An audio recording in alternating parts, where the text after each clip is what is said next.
Bismillahirrahmanirrahim. Al-hadisus sabi'u wal ishruna Anin Nawas bin Sam'an radhiyallahu ta'ala anhu Anin Nabi sallallahu alaihi wa alihi wa sallama qala Al-birru husnul khuluqi wal ismu ma haka fi nafsika wa karihta an yattali'a alaihin nasu, rawahu Muslimun. Wa an Wabil bin Ma'badin radhiyallahu ta'ala anhu qala ataitu Rasulullah sallallahu alaihi wa alihi wa sallama faqala ji'ta tas'alu 'anil birri qultu na'am qala istafti qalbaka al-birru matma'annat ilaihin nafsu watma'anna ilaihil qalbu wal ismu ma haka fin nafsi wa taraddada fis sudri wa in aftakan nasu wa aftauka. Hadisun hasanun rawahu fi musnadil imamain Ahmad bin Hanbalin wa Darimi bi isnadin hasan. Bismillahirrahmanirrahim. Al-hadisus sabi'u utawi iki iku hadis kang kaping 7 wal ishruna lan 20 Anin Nawasin kacerita saking Nawas ibni Sam'ana putra lanang Sam'an rondia muga-muga ngrindani Allahu sapa Allah ta'ala halim mahlur sapa Allah anhu ing Nawas Anin Nabi sallallahu alaihi wa alihi wasallam saking Kanjeng Nabi Muhammad sallallahu alaihi wa alihi wasallam qala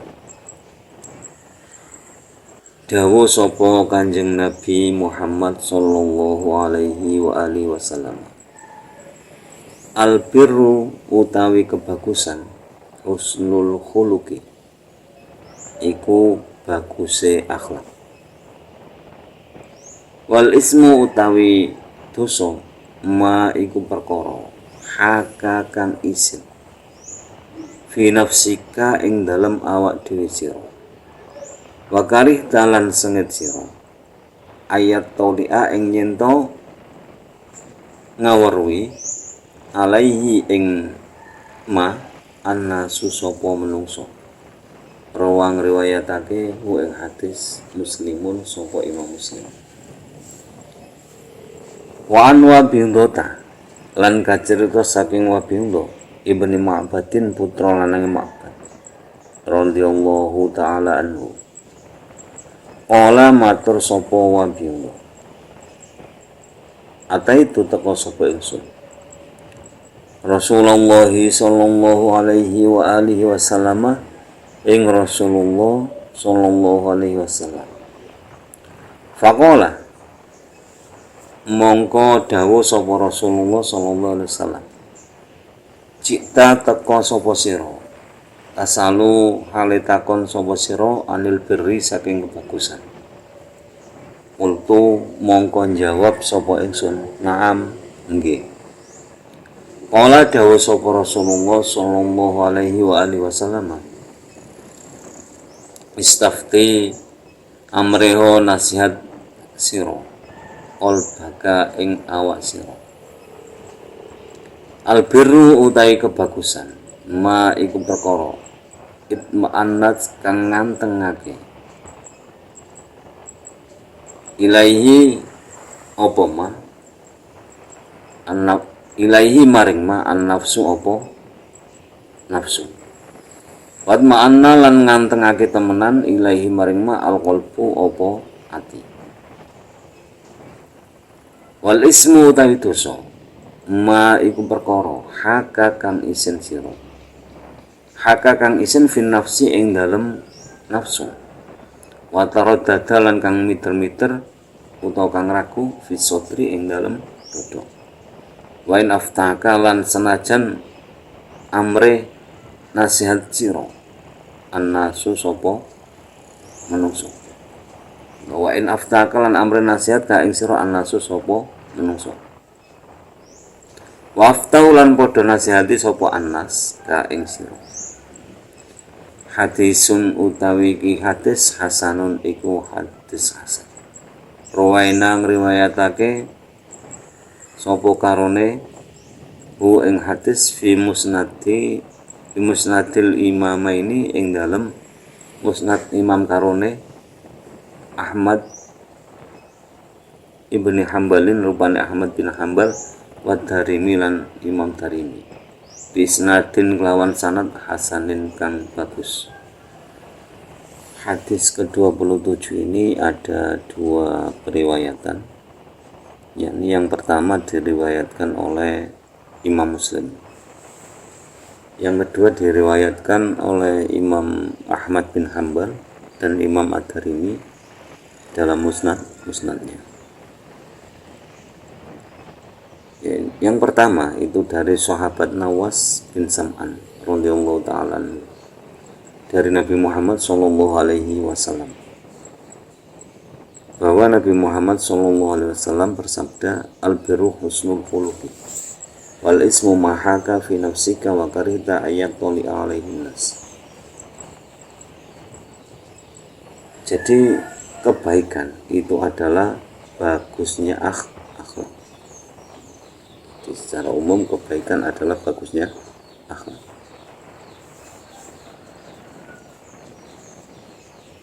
Nah, bagusnya akhlak yang bagaimana? Jadi menurut Ibnu Umar itu al-birru amrun hayyinun wa wajhun talqun wa lisanun layyinun. Jadi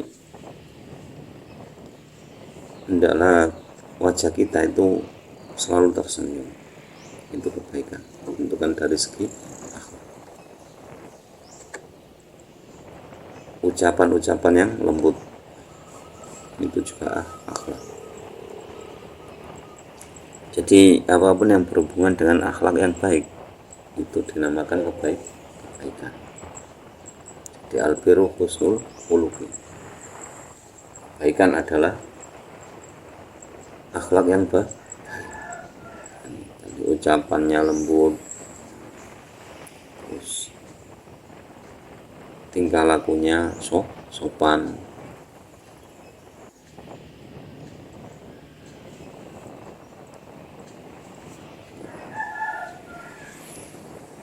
Dalam ayat Al-Quran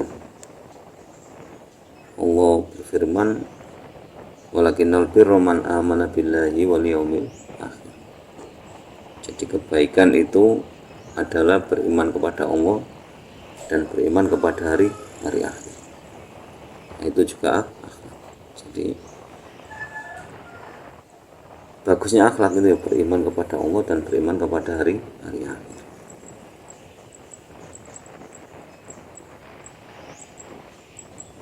Lalu kemudian wal ismu mahaka fi nafsika wa karita ayatoli alaihin nas. Jadi perbuatan dosa itu apabila engkau malu, dalam dirimu ada rasa malu. Jadi melakukan sesuatu tapi dalam diri merasa malu. Dan benci ketika ada orang yang mengetahui kita melakukan hal itu. Jadi ukuran dosa itu apabila kita melakukan sesuatu, nah, hati kita itu malu ketika melakukannya, dan kita benci kalau apa yang kita lakukan itu diketahui oleh orang lain. Itu berarti hal yang kita lakukan itu sebuah dosa.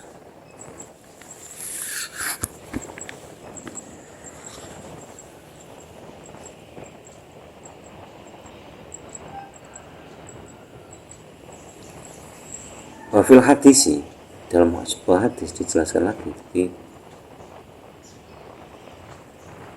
manusia itu melakukan sesuatu itu kembali kepada hatinya. Jadi dalilun ala anal insani yurji'u qalbuhu. idza arada aqtami ala fi'li syai'in fa'inid ma'annat alaihi an-nafsu fi'luhu wa illam tatma'inna tarkuhu. Jadi perbuatan kita itu harus dikembalikan kepada hati kita. Ketika kita melakukan perbuatan itu, apakah hal itu membuat hati kita tenang, membuat nafsu kita tenang? Kalau hal itu apa yang kita lakukan membuat nafsu kita tenang, maka lakukan. Tapi apabila melakukan hal itu terus membuat nafsu kita tidak tenang, membuat diri kita tidak tenang, berarti harus ditinggalkan. Jelas hal itu ada unsur sebuah dosa.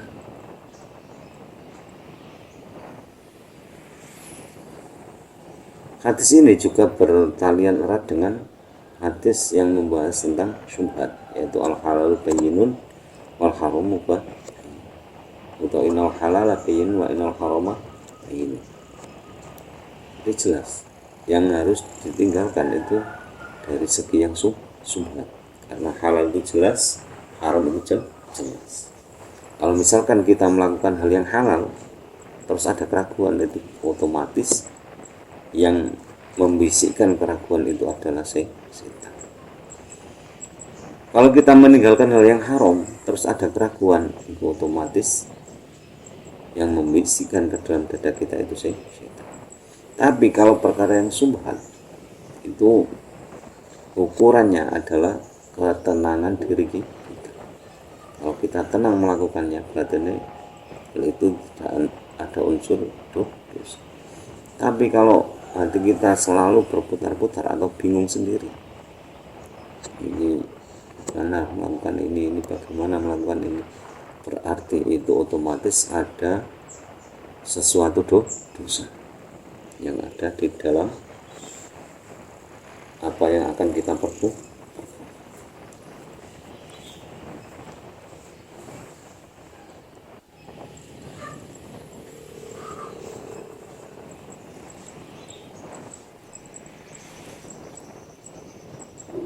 Lalu ada sebuah riwayat bahwa Nabi Adam alaihissalam itu berwasiat kepada putra-putrinya. Jadi wasiatnya itu idza aradtum ila syai'in fa in tarabat qulubuhum fala taf'aluhu fa inni li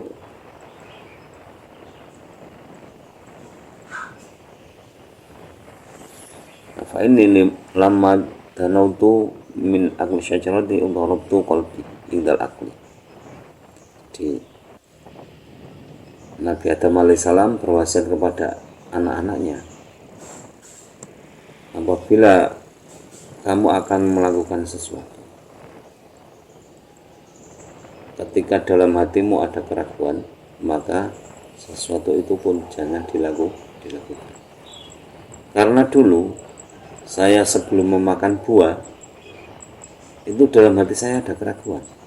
Sebelum makan itu ada keraguan, tapi tetap saya makan.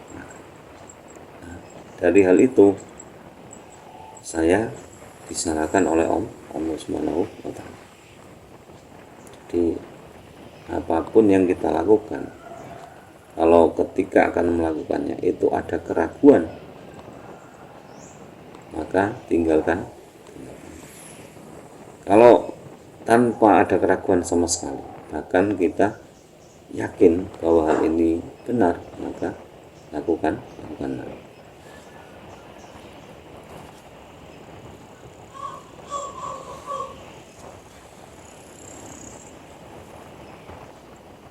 Lalu unsur dosa yang kedua itu wakarita ayatoli alaihin nas.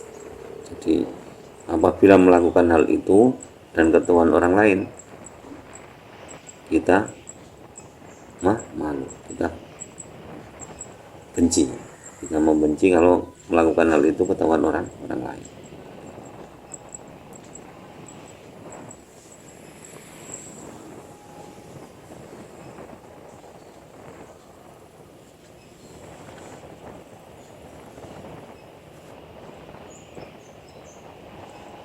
Jadi pada umumnya kalau hati kita bersih, dan ketika kita melakukan sesuatu yang haram, maka tentunya dalam hati kita akan merasa malu kalau hal itu diketahui oleh orang lain. Kita akan merasa malu kalau hal itu diketahui oleh orang lain. Itu berarti ada unsur dosa. Lalu bagaimana? Misalkan hal itu halal, tapi kita kan jelas malu kalau dilihat orang. Seperti hubungan suami istri dengan istri sendiri, itu beda. Jadi itu unsurnya itu untuk kewiraan atau menjaga kehormatan. Biarpun halal kan ya nggak mungkin dilakukan di depan umum kan, itu beda. Jadi malu yang seperti itu yang dinamakan al-haya'u minal iman. Jadi beda antara malu yang ini ketika melakukan sesuatu itu malu dan benci dilihat orang.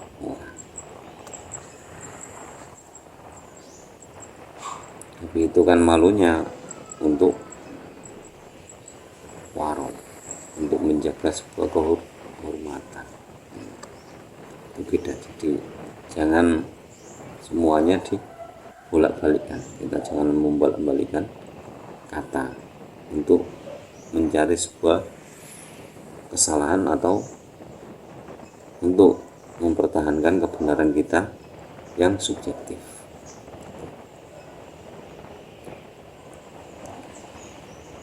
Lalu riwayat yang kedua itu diriwayatkan dari Wabillah bin Ma'bad. Ini datang ke Rasulullah, sampai bertemu Rasulullah. Itu Rasulullah orang tanya, kamu datang ke sini itu untuk bertanya tentang kebaikan? Dijawab oleh Wabillah, nah mungkin kan Nabi, iya. Lalu Nabi SAW bersabda, istafti qalbaka, tanyakan pada hatimu. Jadi mau bertanya tentang kebaikan, dijawab oleh Nabi, tanyakan kepada hatimu. Al-birru matma'annah. Al-birru matma'annat ilaihi an-nafsu.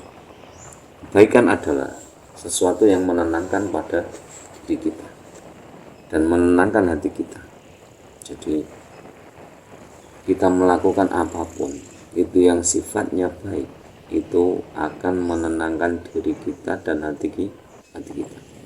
Jadi slow, santai, terus hati kita menjadi tenang, itu kalau melakukan kebaikan. Lalu wal ismu mahaka fi nafsi wa taraddada fi sadri wa in aftaka nasu aw aftauka. Jadi kalau melakukan sebuah dosa, jadi mahaka fi nafsi, jadi kita itu malu, dalam diri kita ada rasa malu. Oh, saya malu melakukan ini sepertinya nggak benar. Kan sekedar prasangka, tapi dalam hati ada keraguan seperti itu. Oh, saya melakukan ini kok nggak benar, ini salah ini. Lalu ini ketahuan orang bagaimana ini? Itu otomatis ada unsur ismun atau ada unsur dosa yang akan kita lakukan.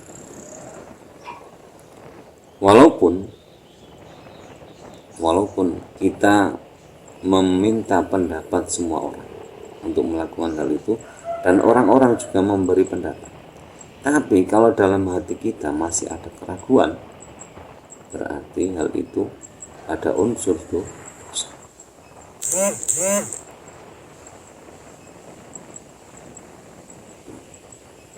Jadi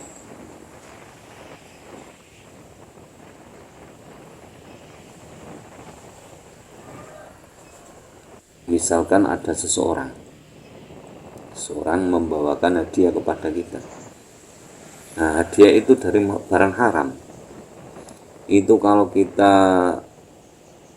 tidak pernah memakan hal yang haram, terus tidak pernah bersentuhan dengan hal yang haram, nah, kita menerima hadiah tersebut, tentu dalam hati kita ada pemberontakan, ada pemberontakan, ada suatu keraguan dan lain sebagainya, yang intinya menolak menerima barang itu. Jadi makanya kadang hati itu seperti cermin. Hadis yang sebelumnya tadi idza saluhan saluhal jasadul kullu wa idza fasadat fasadul jasadul kullu ala waya.